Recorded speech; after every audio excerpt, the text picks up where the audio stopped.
मौर्य वंश ये मगध साम्राज्य का या मगध सबसे बड़ा या सबसे अधिक समय तक शासन करने वाला वंश था। मौर्य वंश के सबसे बड़े सबसे अधिक दिनों तक शासन करने वाला वंश था। अगर कहेंगे कि मौर्यों का इतिहास की जानकारी कहाँ से प्राप्त होती है, मौर्यों के इतिहास की जानकारी कहाँ से प्राप्त होती है, तो इसके प्रमुख दो स्रोत है। मौर्यों के इतिहास जानने का दो स्रोत है, एक साहित्यिक स्रोत, साहित्य स्रोत, और दूसरा है पुरातात्विक स्रोत। ये दो स्रोत के आधार पर मौर्यों, एक और कह सकते हैं विदेशी स्रोत, विदेशी स्रोत। साहित्यिक स्रोत के अंतर्गत बहुत सारे किताब आते हैं, जैसे अशोकावादन,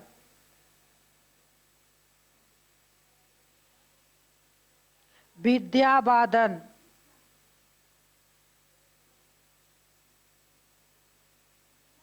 नाम सुना है? अशोकावादन, दिव्यावादन, मुद्रा राक्षस,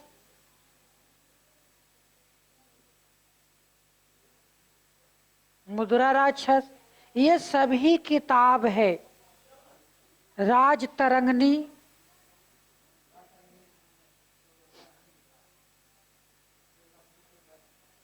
ये सभी जो है मौर्य वंश जानने का साहित्यिक स्रोत है।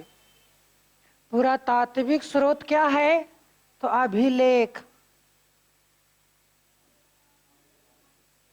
अभिलेख, स्तंभ लेख, गुहालेख, शिलालेख, ये सभी जो है मौर्यकालीन पुरातात्विक स्रोत है। इसके अलावा मेगास्थनीज, प्लूटार्क, जस्टिन, ये सभी इतिहासकार हुए जो विदेशी स्रोत के अंतर्गत रखते हैं। कौन कौन? मेगास्थनीज, सुना है ना? प्लूटार्क, जस्टिन, ये सभी विदेशी व्यक्ति थे जो मौर्यों के बारे में या मौर्यों के बारे में लिखा है। तो इन सभी से मौर्यों की जानकारी मिलती है। किससे? अशोकावादन से, विद्यावादन से, मुद्रा राक्षस से, राजतरंगिणी से। ये साहित्यिक स्रोत है, ये पुरातात्विक स्रोत है और ये विदेशी स्रोत है। तो अलग अलग स्थानों से मौर्य वंश की जानकारी मिलती है। अब जो है ये मौर्य वंश जो था वो मगध का सबसे बड़ा, सबसे प्रतिष्ठित वंश था, जिसकी स्थापना चंद्रगुप्त मौर्य ने किया था 323 ईसा पूर्व में। कब? कहेंगे कि मौर्य वंश की स्थापना, मौर्य वंश की स्थापना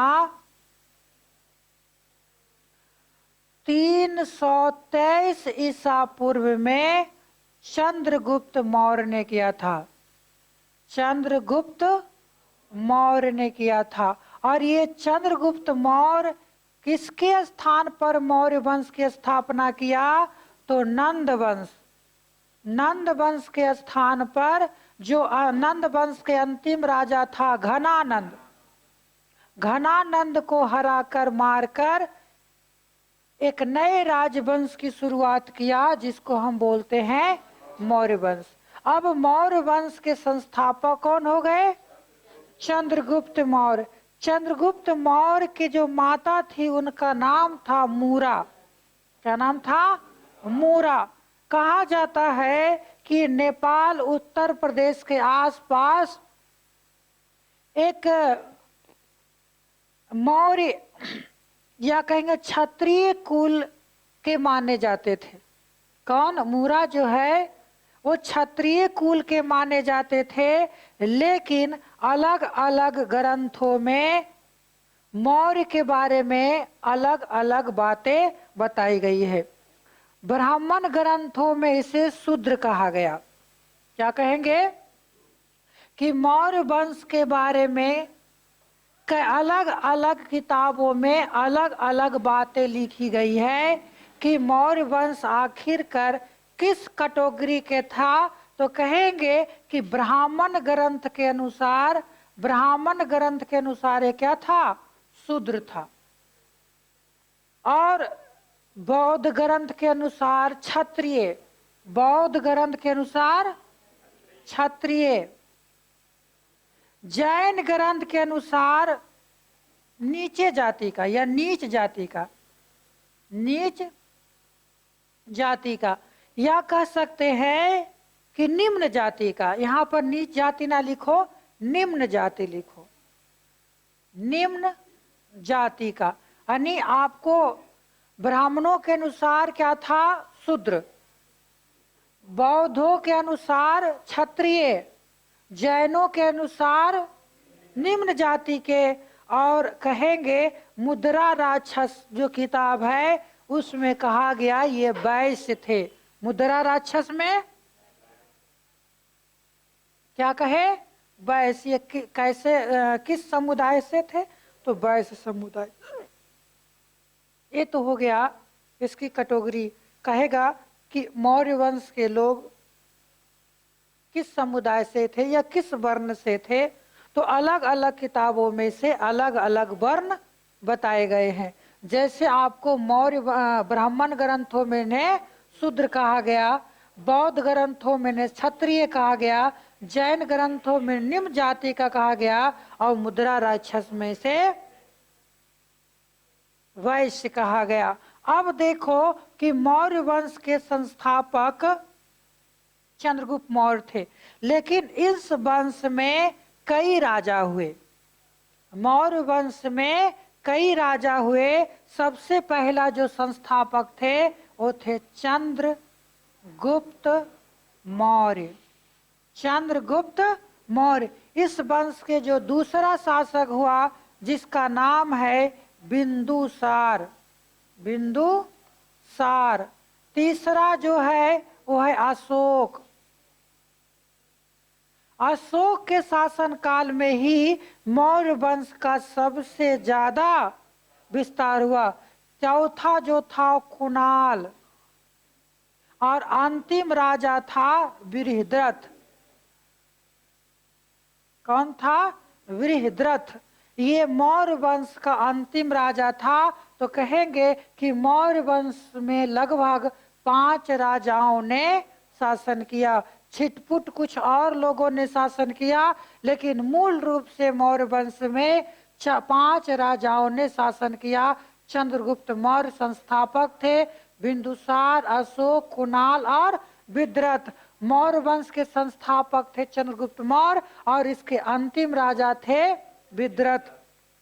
बृहद्रथ की हत्या कर दी जाती है पुष्यमित्र शुंग के द्वारा, और इसके स्थान पर एक ब्राह्मण धर्म वंश की स्थापना होती है जिसको बोलते हैं शुंग वंश। तो उसकी चर्चा तो आगे करेंगे।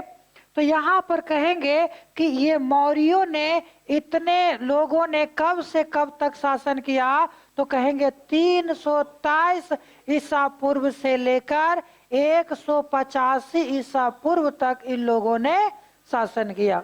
कब से कब तक? 323 ईसा पूर्व से लेकर 185 ईसा पूर्व तक मौर्यों ने मगध पर शासन किया। अब हम जानते हैं चंद्रगुप्त मौर्य के बारे में। चंद्रगुप्त मौर्य के बारे में। तो चंद्रगुप्त मौर्य जो थे वो इस वंश के, मौर्य वंश के संस्थापक माने जाते हैं। और इनका 3 उपनाम था। कितने? तीन उपनाम था, जिन्हें एंड्रिकोटस, पॉलीब्रोथस और सेंड्रिकोटस के नाम से जाना जाता है। कौन कौन? एंड्रिकोटस, एंड्रिकोटस, सेंड्रिकोटस और पॉलीब्रोथस। पॉलीब्रोथस पाटलिपुत्रा में इसकी राजधानी थी, इस कारण से इन्हें पॉलीब्रोथस भी कहा गया।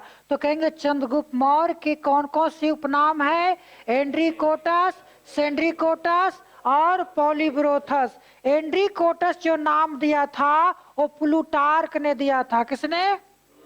प्लूटार्क। क्वेश्चन आएगा कि चंद्रगुप्त मौर्य का नाम एंड्रिकोटस किसने दिया था? तो प्लूटार्क ने दिया था। और दूसरा सेंड्रिकोटस जो था वो जस्टिन ने दिया था।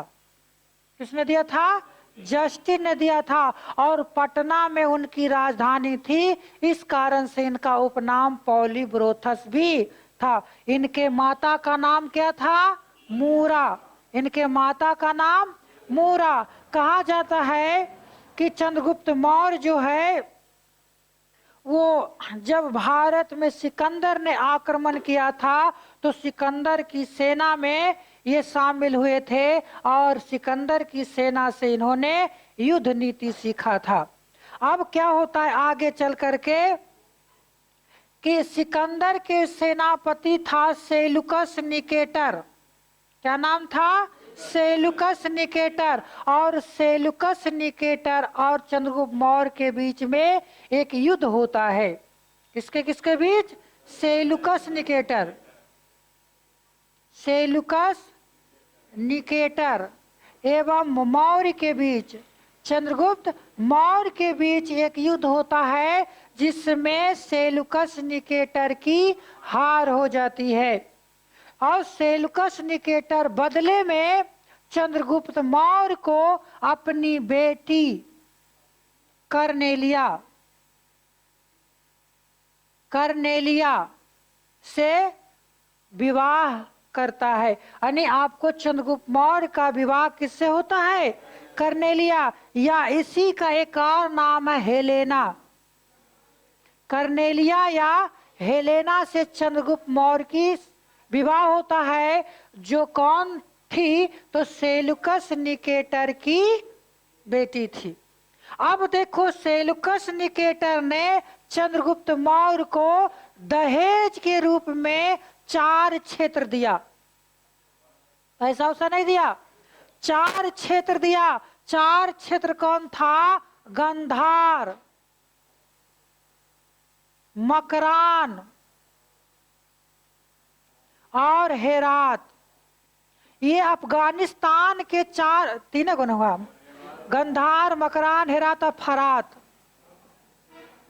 ये 4 क्षेत्र जो चंद्रगुप्त मौर्य को दहेज स्वरूप मिला था। के स्वरूप? दहेज स्वरूप।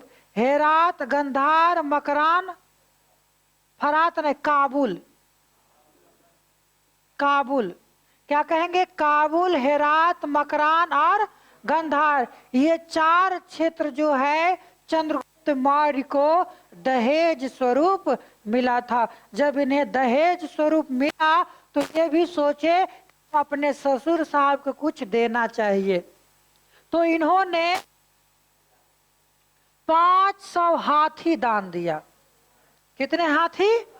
500 हाथी। यानी आपको कहेंगे चंद्रगुप्त मौर्य ने अपने ससुर सेलुकस निकेटर को 500 हाथी दान दिया था, बदला बदले, है ना। अब देखो कहा जाता है चंद्रगुप्त मौर्य एक ऐसा शासक था जिसे कहा जाता है कि उसके पास 60,000 सेना थी और 60,000 सेना लेकर वो संपूर्ण जम्मू द्वीप को रौंद दिया था।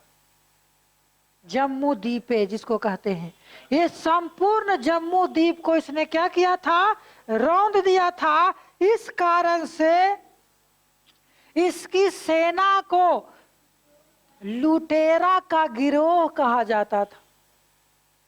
इसकी सेना को, और किसने कहा था, जस्टिन, एक इतिहासकार हुआ जस्टिन। जस्टिन ने चंद्रगुप्त मौर्य की सेना की संज्ञा लुटेरे के गिरोह से किया था कि ये क्या है। अब देखो कि चंद्रगुप्त मौर्य ने पूरे विश्व में कहां कहां अपना साम्राज्य स्थापित किया था।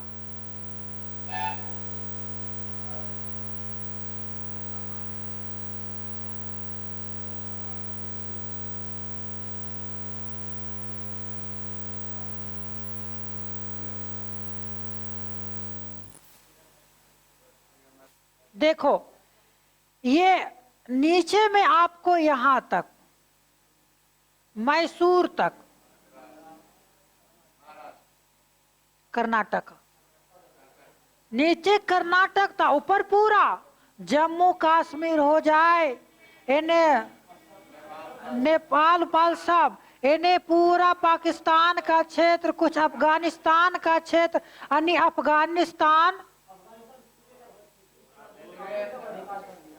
पाकिस्तान, भारत का क्षेत्र तो है ये था। तो इन सभी क्षेत्रों पर चंद्रगुप्त मौर्य ने अपना साम्राज्य की स्थापना किया था।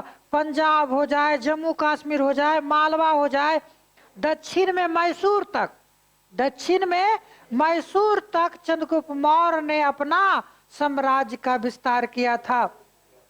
अब देखना है कि चंद्रगुप्त मौर्य जो है के दरबार में एक व्यक्ति